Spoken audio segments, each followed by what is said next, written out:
Hello everybody! This is Sir Jet and welcome to another episode of the History Lectures. Today our lesson is on the Japanese occupation. This is a 3.5-year period wherein the Japanese invaded the Philippines. This is World War II in our country. So today we will look at images or photographs that were taken from that period. And in our previous lessons, we know that photographs are also primary sources of history. In fact, they are very, very interesting and reliable because they show the actual images, how things look like in that period. Alright? So, before anything else, I'd like to remind you that this period, the Japanese occupation, lies within, or inside the American colonial period. They were training us for independence, a 10-year transition period called the Commonwealth period. And then the Japanese came and disrupted the training. And so our president and vice president, being trained by the Americans, that's Quezon and Osmeña, have to leave the Philippines and continue their training abroad. So what happened while they were in the US, what's happening in the Philippines, we will see the images today. Okay? So without further ado, let's now go to our TV monitor and look at the photographs taken by what we call war photographers. Okay, so the ones who took these pictures were in the combat zone. It's a very risky job, but somebody has to do it. So today we can see their work. Okay, we can see how the war really looked like, or how the Philippines looked like in those times. I have to brief you first about the chronology of events. The Japanese occupation began actually in December 1941. Pearl Harbor in Hawaii was bombed by the Japanese Air Force, and then just hours later the Japanese were bombarding the Philippines, specifically the US bases here, Clark, Subic, and others, to paralyze the American Air Force in the Philippines. And then when they have pulverized the Air Force, the American planes got crippled because of those surprise bombings. That's the time when the Japanese landed on the beaches, various places in Luzon, and then they started rolling towards Manila. Tanks, trucks filled with Japanese soldiers. They landed in Bicol, they landed in Quezon, they landed everywhere, and they are now converging towards Manila. That was December of 1941. And so Manila, before the Japanese would enter the city, MacArthur declared Manila an open city. When you say open city, that's another way of saying that MacArthur was surrendering Manila to the Japanese. General Douglas MacArthur is the head of the USAFFE. He's the general in charge of the defense of the Philippines against the Japanese forces. And his discarte in this crucial time is to surrender the city, to save the city from destruction and the civilians from getting caught in the crossfire. So I don't know if you see that as a wise move or a cowardly move, but anyway, that's what happened. Manila was declared an open city. The Japanese can enter the city, do what they want. Nobody will shoot at them. No defense on Manila. And so in January 1942, that's what happened. The Japanese entered Manila, and there were no USAFFE personnel in Manila. So they got Manila as easy as that. Where are the USAFFE? United States Army Forces in the Far East. Okay, they were in Bataan. They positioned themselves in Bataan and Corregidor and told the Japanese, meet us here. This is where we will have the battle, not in Manila. We are all here waiting for you in Bataan. And so MacArthur, Quezon, and Osmeña evacuated to the US and left the fight, left the USAFFE to fight, to slug it out with the Japanese in Bataan and Corregidor. Now I will show you a map to picture, for you to picture how Bataan and Corregidor looks like. Okay? And so it looks like this. Okay, can you see it? So Bataan is a peninsula, okay, over here, and Manila is on the other side of Manila Bay. Alright? So all the troops of MacArthur, it's composed of Filipinos and Americans, but the majority were Filipinos.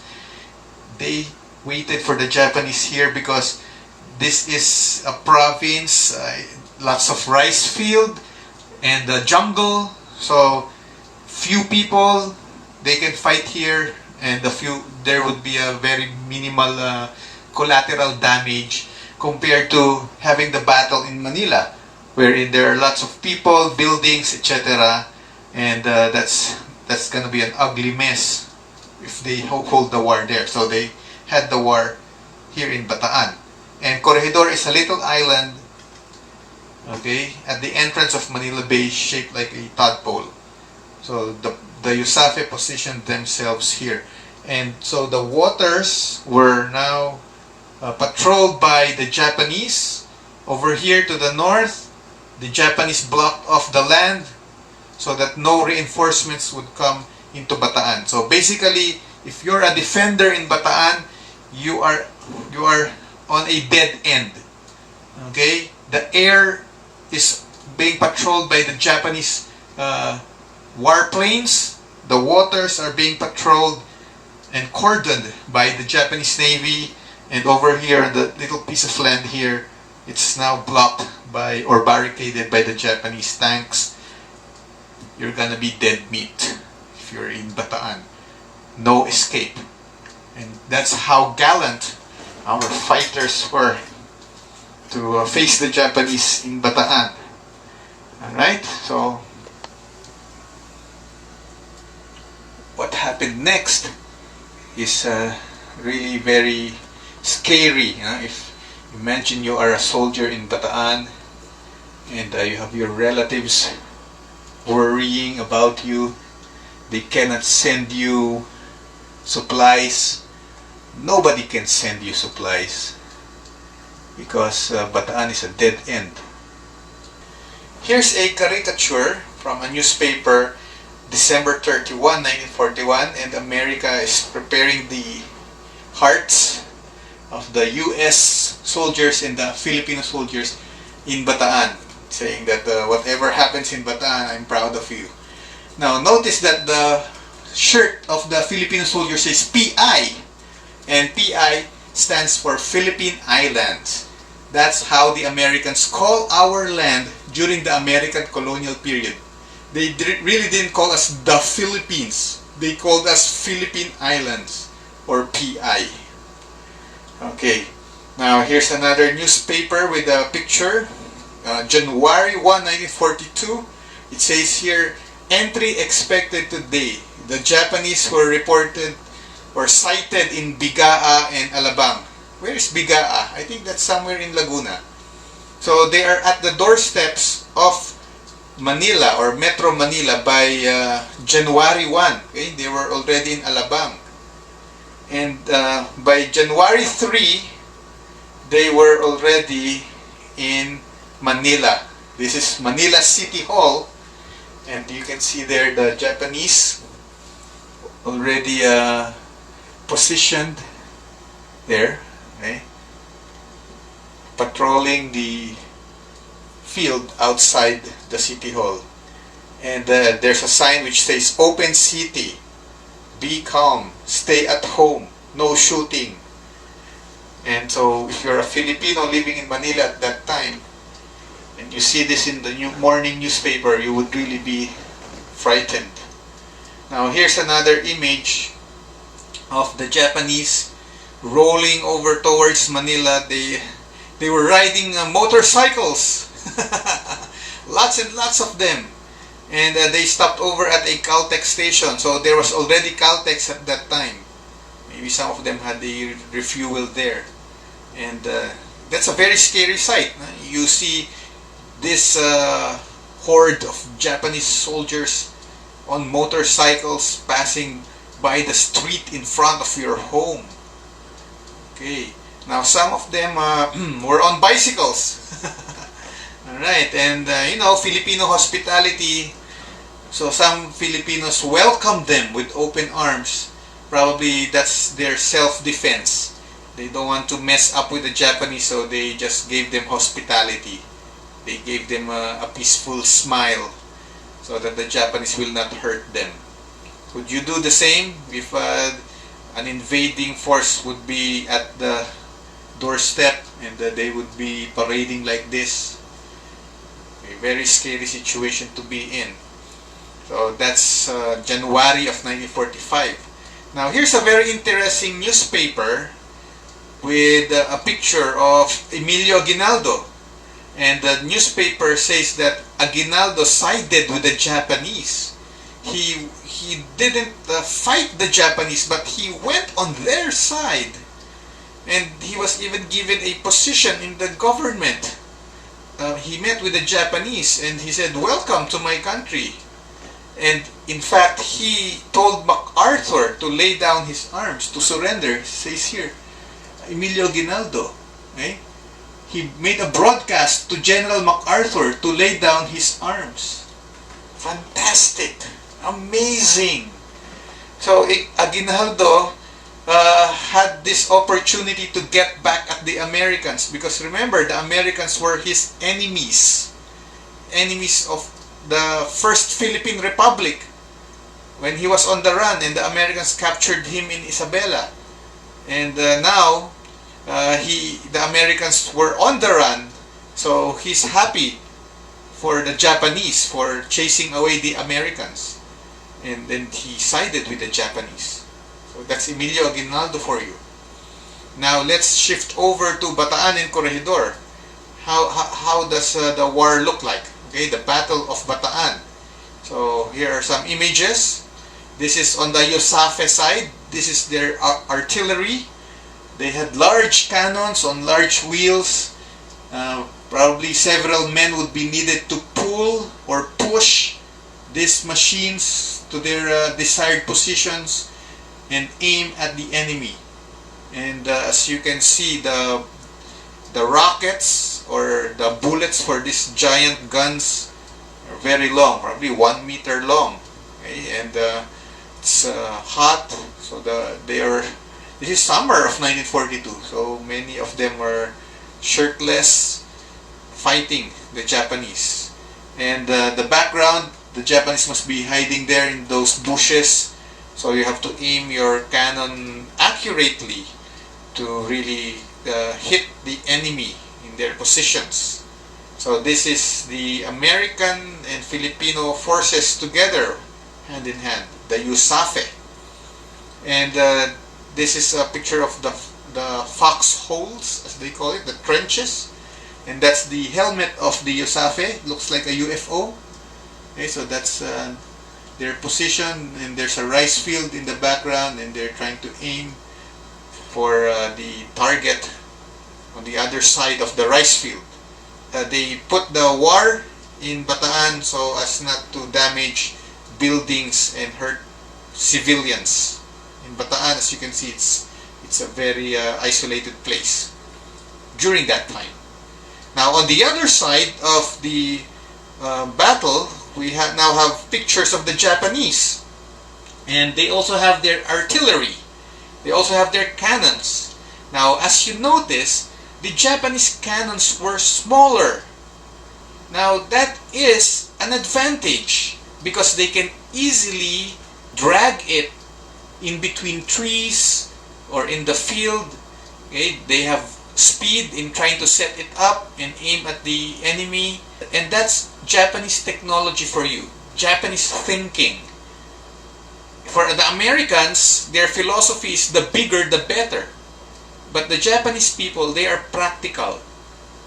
That's why Japanese cars are smaller. American cars are big and they really gobble lots of gasoline. But for the Japanese, they're more concerned about practicality, about efficiency, about being economical, about being effective, but not necessarily flashy.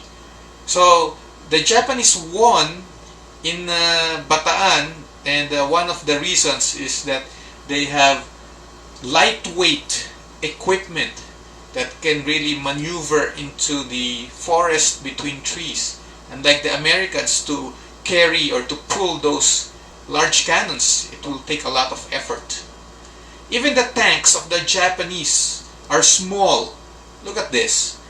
Probably it's just the size of a Wigo. But it's already a tank. See? While American tanks were big. Now the advantage of small tanks is they can cross small bridges like this. If you have a very heavy and big tank, it cannot cross a wooden bridge like this. So the Japanese were very practical people, and that was an advantage in the Battle of Bataan. This is how the Japanese soldiers look like. Their helmets are not UFO looking, just a regular helmet, and most of them have a net wrapped around their helmets. You know what that is for? To insert some twigs and leaves, branches of plants into the net. So that would be a camouflage.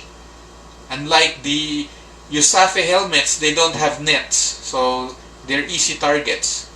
It's rounded and shiny, and you cannot put leaves around your helmet. So the Japanese had an advantage because of that kind of simple technology. Hey, amazing. And that's how they look like, trying to aim at their target in Bataan. Now, part of the battle, aside from exchanging bullets, is also the propaganda war. And this is a Japanese strategy. They made leaflets, little pieces of paper with these images and words printed on them, and then they airdropped this. They flew over the soldiers, and they dropped this hundreds of pieces of paper, and telling the Filipinos to surrender because America is their common enemy, and it says here, you are our pals. And the Japanese is giving cigarette to the Filipino soldier. And where there is life, there is hope. So you just have to surrender. So that's part of the warfare. They use airdrop materials. Now I want you to imagine the life in Bataan. It's very difficult if you're a soldier during that time because you're practically cornered. You cannot get supplies from anywhere actually.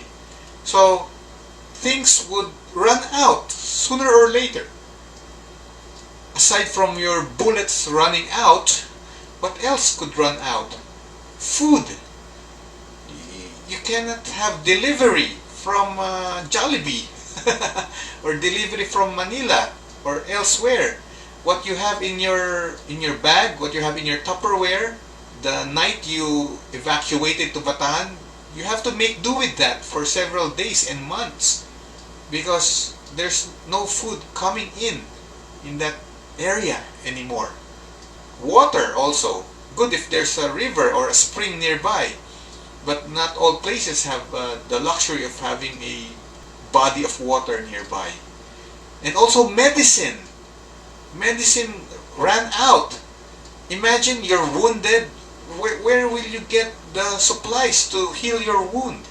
You're shooting at the enemy and a bullet zipped through your arm, or a grenade or a bomb blasted beside you and blew off your foot away from your body. Your foot is flying in the air, and the soldier beside you, your buddy, his intestines came out. You know the movie Forrest Gump, and he's still alive. So they just put all the intestines back in their tummy, and then they just took off their shirt and tied it around the tummy so that the intestines won't go out.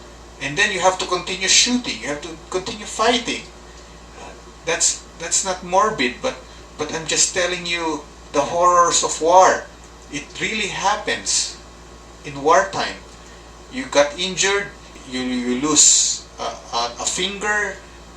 Okay, you continue shooting using whatever finger is still available in your hand. That's a soldier's life. And then you're hungry, you're thirsty, and then there's no medicine, there's no betadine to cure your wounds.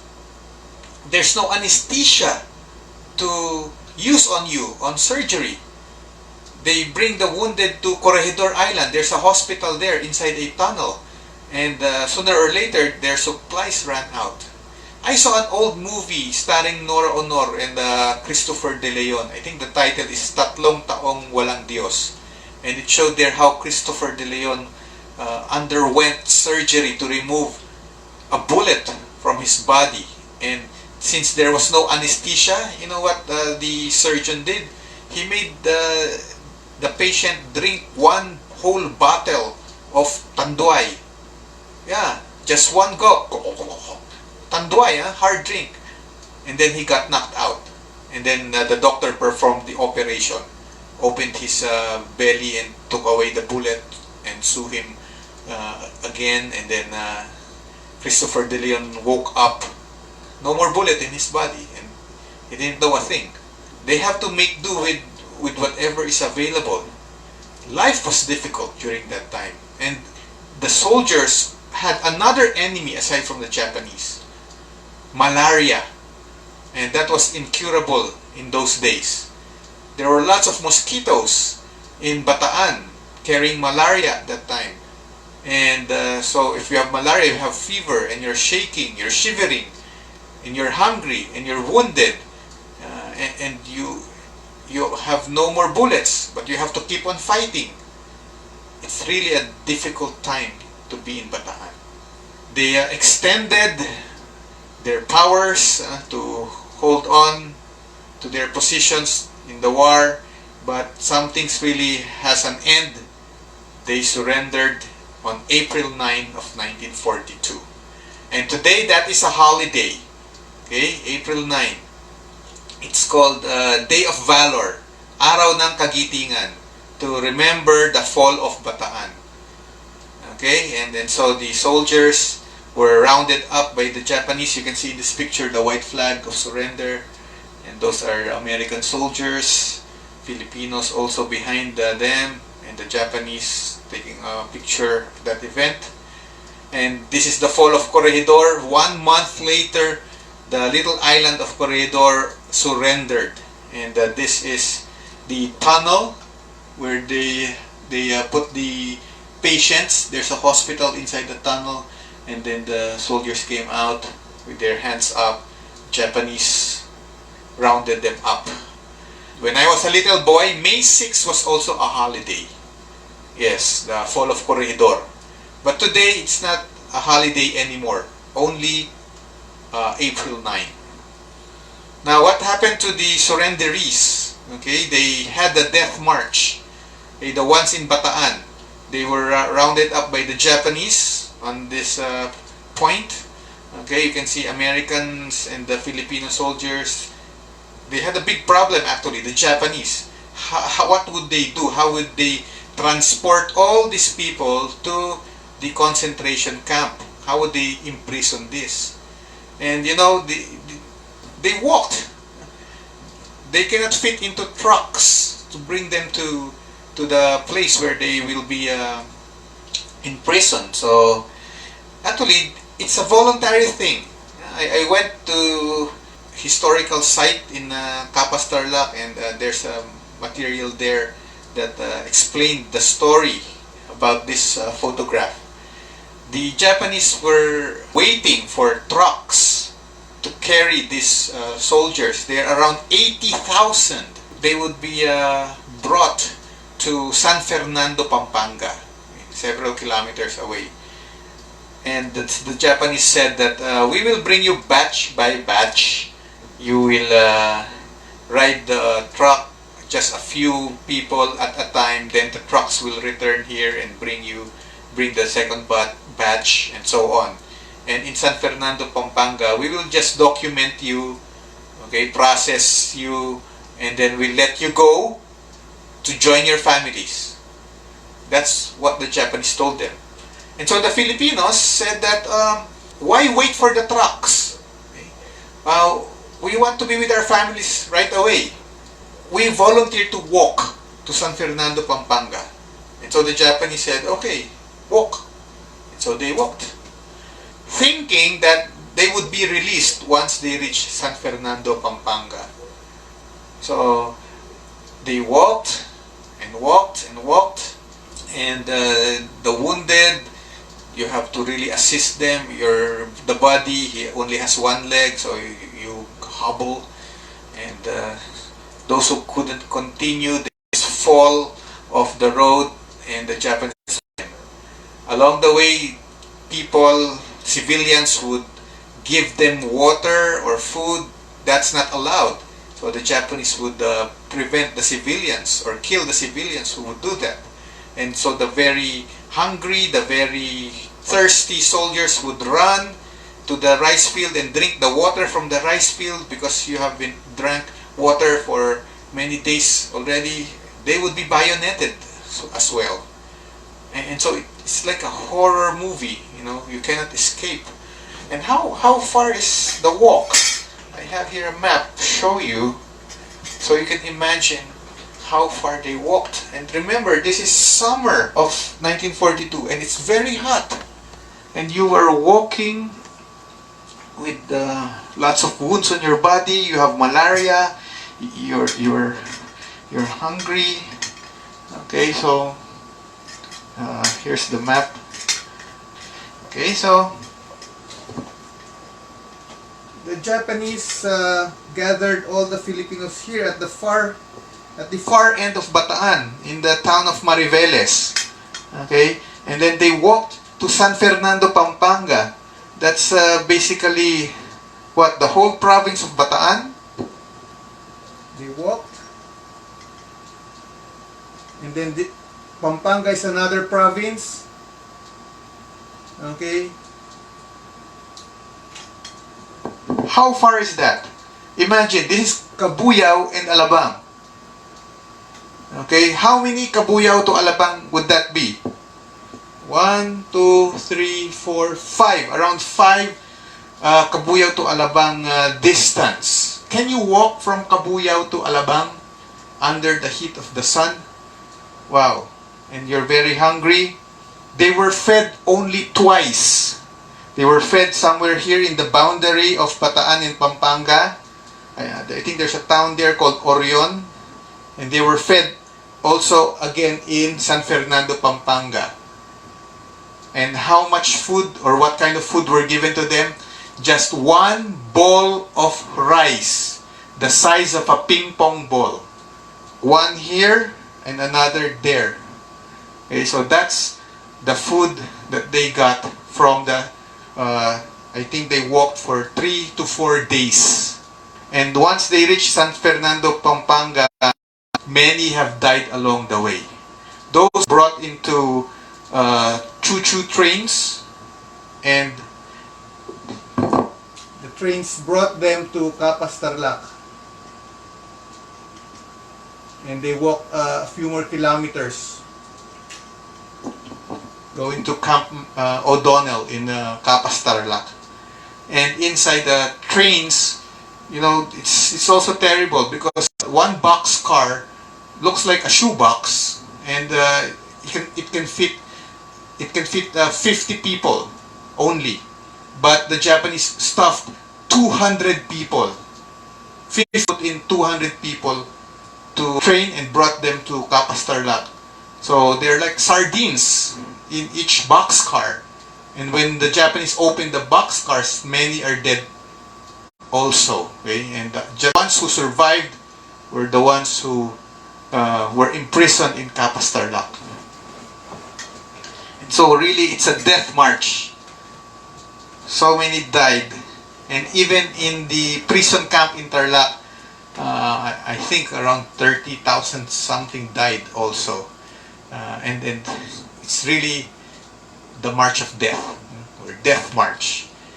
But you know, they should not call it death march. They should call it Death April, because it happened in April, not March. Just kidding. But anyway, that's the sad reality of war, you know. And so we'll end part 1 here, okay, at the end of the Battle of Bataan and the Death March. We will continue the story in our next video, in our next episode. Okay, so just take a deep breath, try to internalize everything you heard today, and we'll have more next meeting. This is Sir Jet saying see you around.